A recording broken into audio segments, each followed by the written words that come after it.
हम इसके सहयोग के लिए हर संभव आपके लिए हम तैयार रहेंगे। इसी के साथ जय हिंद, जय भारत। एक साथ रहेंगे, साथ में जुड़ेंगे सब पूरे उदयपुर संभाग से पूरा ओबीसी समाज एक साथ एक मंच पे आएगा और हमारी ये रैली महासभा सफल रहेगी।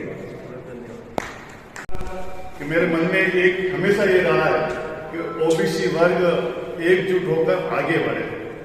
कई बार कंपटीशन के एग्जाम होते हैं ना, मैं लिस्ट देखता हूँ आईएएस की हो, आरएएस की हो, आरपीएस की हो, तो आजकल जनरल कास्ट से भी ज्यादा नंबर हमारे ओबीसी समाज के जो एग्जाम देते हैं उनके परसेंटेज होते हैं। उसके बाद भी ओबीसी समाज को एक सेकंड दर्जे के समाज मानते हुए उनके साथ व्यवहार किया जाता है। बहुत अच्छा लगा। बीच में दिनेश जी माली और इनकी टीम ने सुखाड़िया रंगमंच पर ओबीसी समाज के लोगों का सम्मान किया, उन पर किया, जो जनप्रतिनिधि थे उनका भी सम्मान किया। तो अच्छा लगा कोई कदम किसी ने आगे बढ़ाया और उसके साथ जुड़े। पर क्या होता है, एक कार्यक्रम करते जैसे युधिष्ठिर जी भाई साहब को देना जी दावे साहब कह रहे थे उस समय 24 बसें ले गए और एकजुट हुए, एकदम हौसला बढ़ा और फूल खिल गया, एकदम ये लगा। और फिर थोड़े दिन बाद में धीरे धीरे धीरे धीरे वो चीज जो 88, 89 में जो तूफान बननी चाहिए थी वो आके 0 पे हो गई। क्यों कि कहीं न कहीं जब हम चलते हैं ना तो उसके पीछे जो लोग लगे हैं उनको खपना पड़ता है, उनके साथ लगना पड़ता है। और वास्तव में उस समय बहुत बड़ा प्रयास हुआ था। अगर वो प्रयास उदयपुर में सब निरंतर चला रहता तो आज इस समय हम बहुत मजबूत होते। आज लोग हमें हमारा अधिकार होने के बाद भी हमारे को दबाते हैं। आज युधिष्ठिर जी भाई साहब सभापति बने या जीएस टांग साहब महापौर बने तो आरक्षण था इसलिए बन गए।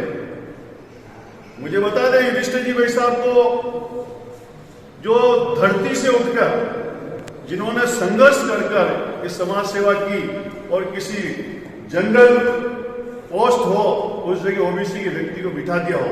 अगर आपको किसी को याद हो तो मुझे बता दो कि ये जनरल था और इस जगह ओबीसी की जो लायक आदमी था मगर इसको बिठा दिया हो। कभी नहीं बिठाएंगे। ये तो एक ओबीसी का हक था। ओबीसी के अलावा उसमें जनरल व्यक्ति बन नहीं सकता है तो मजबूरी है एक ओबीसी के व्यक्ति को उसमें बनाया जाएगा। उसकी मजबूरी है, इन राजनीतिक पार्टी की मजबूरी है, आरक्षण है, बनाया जाएगा। और एमएलए में कोई आरक्षण नहीं होता है, एससी होता है और एसटी होता है। और जनरल सीट पे कभी कोई ओबीसी को लड़ाएगा नहीं, लड़ाते। मगर बैठे हैं हमारे बीच में मुदेलाल जी भाई साहब भी बैठे हैं, चुनाव लड़े हैं अपने दम पे। जब ओबीसी अपना दम पे लड़ रहा है, भिड़ रहा है। मेरा तो इतना सा एक निवेदन है कि अच्छा कार्यक्रम हाथों में लिया, बड़ा सम्मेलन हो। मैं पटेल साहब की बात का समर्थन करता हूं कि सम्मेलन अगर हो तो छोटा मोटा सम्मेलन हो के लिए रह जाए। उस सम्मेलन के लिए जितनी भी ताकत लगानी पड़े लगाएं। मोतीलाल जी डांस जातियों तो ओबीसी में उन सभी का वाचन है, दिनेश भाई साहब ने पढ़कर सुनाया। और इकरारों में से करीब 45 से 50 समाज जन उदयपुर में निवासरत है। उन्हीं को एक मंच पर, एक चादर पर लाने का एक छोटा सा प्रयास सर्व ओबीसी समाज महापंचायत, जिसके लिए आप सभी मौजूद सदस्यों को यहाँ पर आह्वान किया गया और आप सभी ने आकर इस कार्यक्रम को और महत्वता प्रदान की है। मैं चाहूँगा इस कार्यक्रम का एजेंडा आप सभी को रूबरू कराने के लिए राजेंद्र जी सर साहब इस महापंचायत का एजेंडा जिसमें हम समाज की ओर से भागे रखने वाला उस कार्यक्रम में क्या होने वाला है राजेंद्र साहब सभी का स्वागत। जैसा कि आप सभी को जानते हैं कि आज हम एक नई शुरुआत करने जा रहे हैं महापंचायत के रूप में। जितने भी ओबीसी समाज है वो एक साथ जुड़े, एक संगठित हो। उसके लिए और भी कई प्रयास करने होंगे कि उनको किस तरह से बांधा जाए। खाली मीटिंग करके ही उसको वहाँ तक सीमित न रख के ऐसे कोई भाईचारे के व्यवहार हम खेलकूद के माध्यम से हैं या सांस्कृतिक कार्यक्रम के माध्यम से है या अन्य और कोई अपने सुझाव आए उस आधार पर हम उसको ले सकते हैं और आपस में मेल जोल करके इसका एक विकास करेंगे। तब जाके दूसरी पार्टी वाले लोग सोचेंगे कि नहीं ये एक शुरू हो गए। बाकी वो जानते हैं मीटिंग की और आज गए और दूसरे तो वो बात नहीं है। परंतु हाँ, आज की जो बैठक के अंदर कुछ महत्वपूर्ण बातें ली है उसके ऊपर अपन कुछ निर्णय करेंगे। एक तो 21 मई को ओबीसी समाज की महापंचायत बैठक का एक आयोजन रखने का प्रस्ताव रखा है दूसरा है, इसको सफल करने के लिए जो सुझाव आज आप सब अपना आमंत्रित करेंगे, जो भी अपने सुझाव देना चाहे उसको नोट करके उसको किस तरह से इम्प्लीमेंट किया जा सकता है।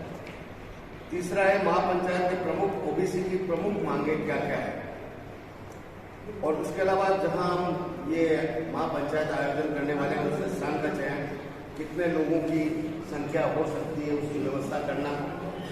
इसके अलावा महापंचायत का खर्च जो होगा, जो विभिन्न पदों पर जैसे टेंट है, स्थान है, एलईडी है, माइक, पंखे, कूलर, बैनर, निशान, ये सारी व्यवस्था हमें करनी है।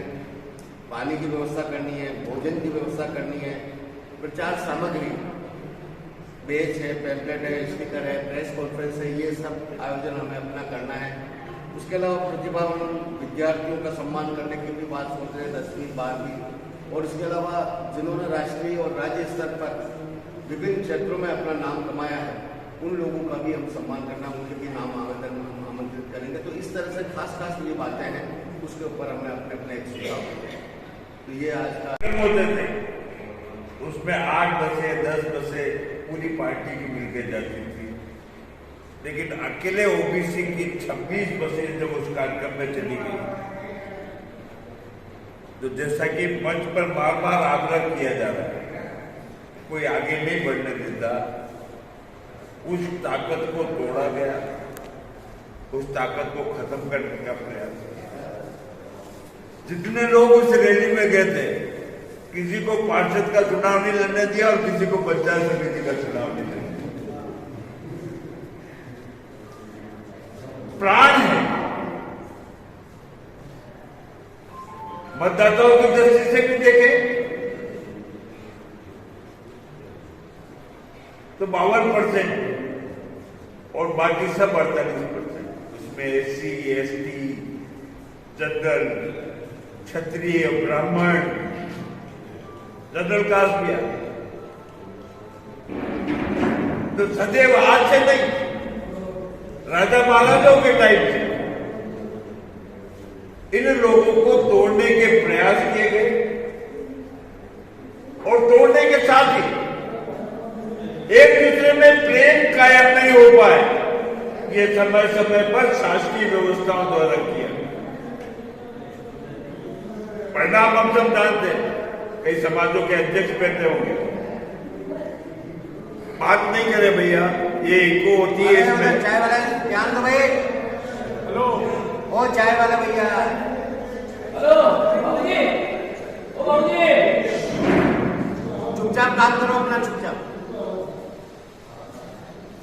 अब ये व्यवस्था होती है, और हम भी बहुत बोले लोग, अरे तू आगे बढ़ गए तो वो कहीं करेगा, थारो यो कर देगा, वो थाना आगे बढ़ गए तो वो कहीं करेगा, थारो वो कर देगा। ले देखे हमको आपस में लड़ाने का काम समय समय पर शासन व्यवस्थाओं ने किया, और अब भी आ जाते इस बात।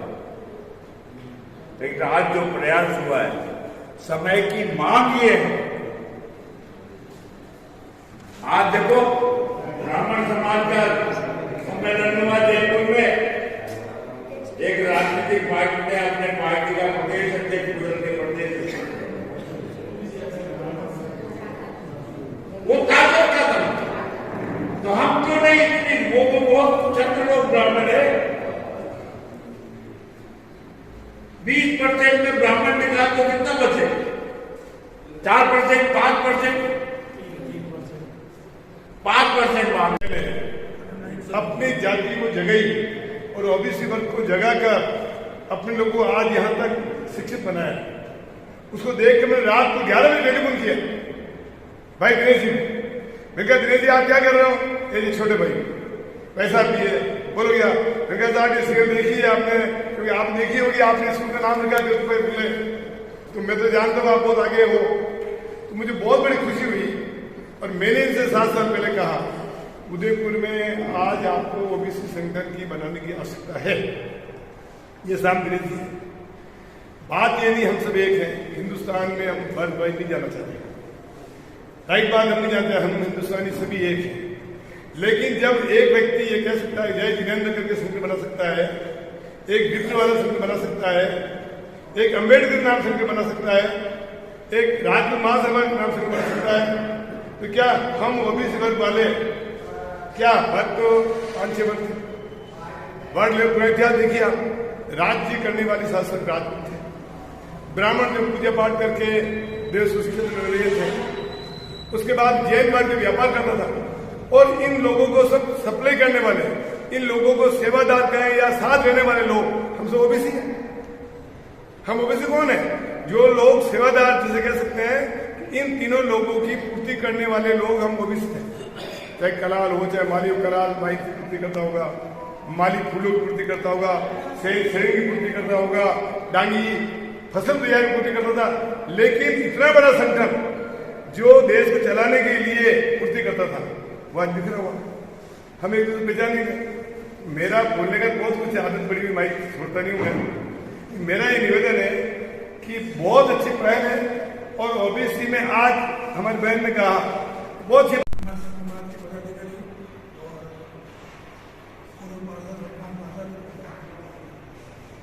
सभापति इसका नाम लेते हुए और समाज बंधु का हमारे चौधरी मेरा समाज भवन में आपका हार्दिक स्वागत करता हूँ। बात चले कि हमारे इसकी दिनेश भाई साहब ने ओबीसी महापंचायत का अपने कुछ गठन करें, क्योंकि आज ओबीसी का कोई सुनने वाला कोई है नहीं। आज SC ST और जहाँ भी होता है सुनने वाला है, ओबीसी सुनने वाला कहाँ भी नहीं। तो दिनेश भाई साहब ने कहा चलो हम तो आपके साथ हैं। और इसी प्रकार दिनेश जी ने एक बहुत अच्छा प्रोग्राम किया। उस प्रोग्राम को देखते हुए CC का सम्मेलन में जो प्रोग्राम किया, उस प्रोग्राम को देखते हुए मैंने कहा कि आज प्रोग्राम के अंदर कम से कम 1300-1400 महिला इकट्ठी हो गई। वो इतना अच्छा प्रोग्राम हुआ तो क्यों नहीं बड़ा अच्छा बड़ा एक महासम्मेलन कर सके। तो इसकी प्रेरणा तो दिनेश जी को जाएगी, परंतु तो बात करते करते हमने मीटिंग की थी घर पे, करीबन अप्रोक्सीमेट महीने में मीटिंग की थी घर पे। 10-15 लोग इकट्ठे हुए थे, ये फाइनल हुआ था चलो ये करें हम लोग। तो इसमें एक महासम्मेलन करने का विचार है। तो महासम्मेलन में कम से कम 11,000 पब्लिक का इकट्ठा करने का विचार है। इसमें सभी समाज जो भी अपने उदयपुर विराजमान है या उदयपुर के आसपास में, तो जो भी मतलब जैसे मात्रा बता रहे भाई मैं 500 लेके आऊँगा, मैं 1000 लेके आऊँगा, 1500 लेके आऊँगा, तो अपन को इसके प्लानिंग करने में बहुत अच्छा है। इसमें अपने नाम भी अपने कोई इसी प्रकार का सर्व समाज ओबीसी महापंचायत, किसी का कोई बैनर है, किसी का मूवमेंट है, इसमें सभी समाज साथ हैं। और जिस प्रकार आपको लिस्ट का वाचन किया आपने, उस लिस्ट के वाचन में तो समाज करीब बरगुजा वाला तो जिन्हें बरगुजा तो मान भी तक वो भी तो काफ़ी समाज अपने उदयपुर में है। अगर अपन उसको एकत्र करते हैं तो 7% के आसपास अपने समाज ओबीसी समाज तो आज ओबीसी का जो हर समय अहित हो रहा है, वो अहित भी हो रहा है। आज उदयपुर के अंदर किसी पार्टी की बात नहीं करें, किसी पार्टी की बात नहीं करें, पूरी आज जहाँ भी पार्टी के अंदर जो भी जिला अध्यक्ष वगैरह जो भी बनते हैं वो ओबीसी का नहीं बनता। हमेशा ओबीसी को काट के आए तो अपन को कुछ एक बताना पड़ेगा कि हम भी एक ओबीसी हैं और ओबीसी के लिए हमको एक कुछ अच्छा नारा भी रखना पड़ेगा। हम ओबीसी हैं और ओबीसी रहेंगे। धन्यवाद।